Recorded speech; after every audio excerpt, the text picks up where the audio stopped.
next guest is a playwright, actor, theater critic, poet, and journalist from Cleveland who's taken her powerful journey of transforming into her true self to the stage in a one-woman play called Exact Change.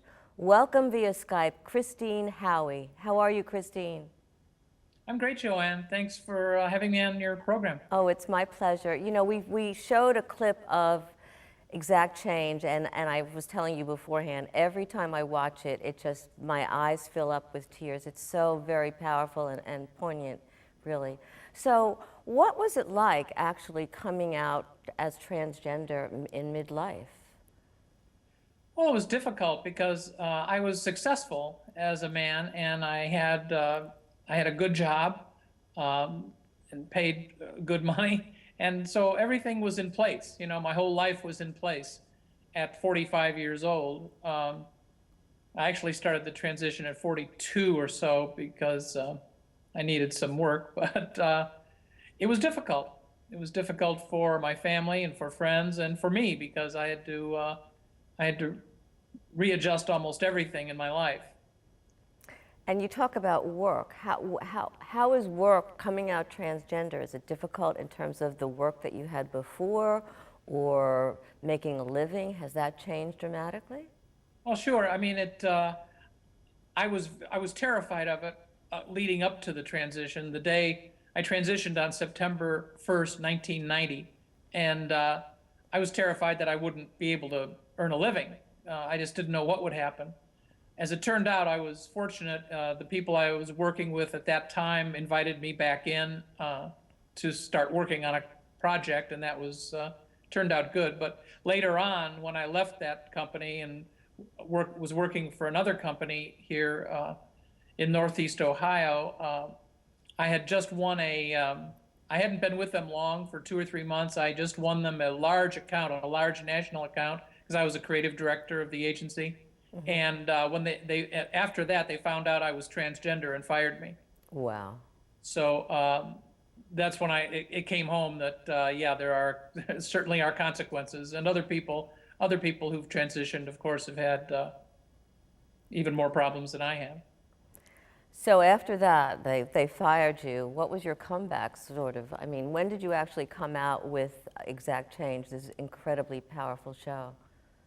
Well, that was happening about 20 years ago. Now it was only 3 years ago I started working on my play, because I had been an actor, and then I started writing poetry, and I decided to see if I could turn this into a show, and I really didn't know if I could turn 40 different poems into a show, but it looks like I have, and it's gotten extremely good response, and as you mentioned, and others have, audiences are very taken with it, touched by it, and fortunately it's quite funny, so that helps too. I think that's one of the ways it reaches out and grabs people, is because there's a lot of humor in it also. Well, I've only seen a clip of it, and it's really powerful. What's your intention with the show? Well, I'm opening a run at Playhouse Square in downtown Cleveland in June for a 2-week run, which is very exciting because that is the major theater venue in Cleveland. It's where all the touring shows come in from around the country, from Broadway and so forth. So that is very exciting.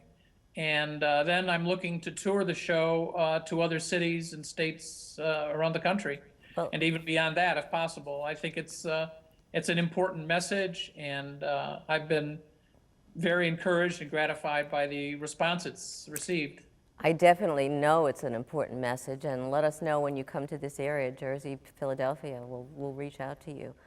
What does it feel like coming home to yourself? I don't know if it's even possible to explain the joy. Right now I'm getting goosebumps, and it's been 25 years.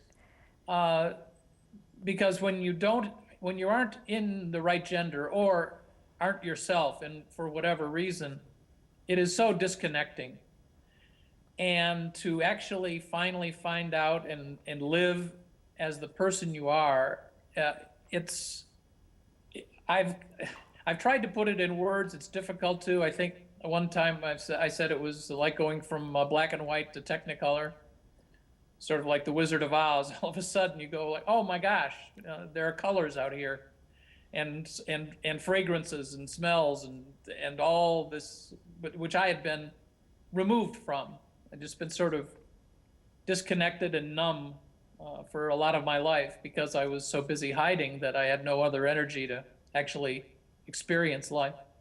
So life becomes vibrant, real, more, and you feel from what you're saying that you become more alive. What's the push-pull feeling that you were experiencing all throughout your lifetime? Well, it was always difficult because I knew this was there under the surface, but then I had to keep monitoring myself constantly when I was around other people to make sure I didn't make feminine gestures or walk or stand in a feminine way. I did that in school and got bullied, and I realized that was wrong. So I was very good at it. No one had a suspicion that I was transgender before I actually made the change.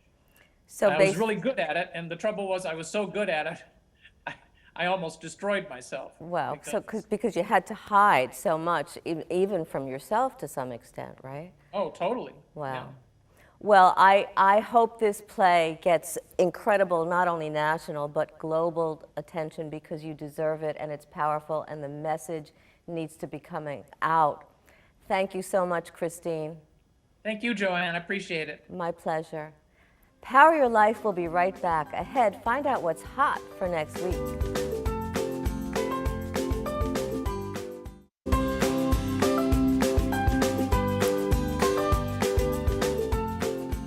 A first step to understanding differences in people, whether it's cultural, religious, racial, sexual, gender, or other, is to realize that we don't really know enough.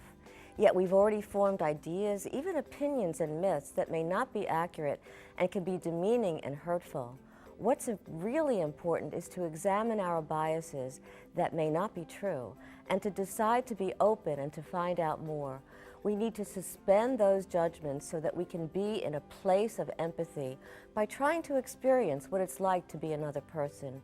Only then can we be in acceptance. And when we accept another person, we more fully accept and embrace who we are. Thanks for being with us today. Next time on Power Your Life, why are we so fascinated by royals? Find out about the modern spin on etiquette and some scoop on the royal show when we see you next time.